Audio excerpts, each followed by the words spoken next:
छावा हे फक्त नाव नव्हे. छावा म्हणजे वाघाचा बछडा आणि वाघ म्हणजे छत्रपती शिवाजी महाराज. खऱ्या वाघालाही ज्या व्यक्तीची भीती वाटेल ते छत्रपती शिवाजी महाराज.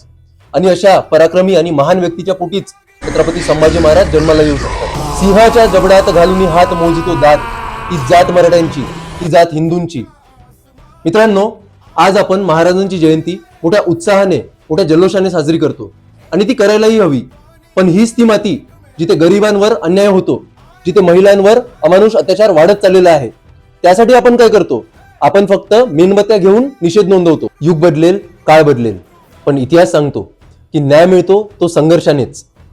आई बहिणींना आणि माझ्या भावांना विनंती करतो की आपल्या मुलांना छत्रपती संभाजी महाराजांसारखं बनवा. त्यांना अन्यायाविरुद्ध लढायला शिकवा. कारण की अन्याय सहन करणाऱ्यांपेक्षा अन्यायाशी लढणारे हे अधिक महान असतात. जर माँसाहेब जिजाऊ नसत्या तर छत्रपती शिवाजी महाराज घडले नसते, आणि जर छत्रपती शिवाजी महाराज नसते तर छत्रपती संभाजी महाराज घडले नसते.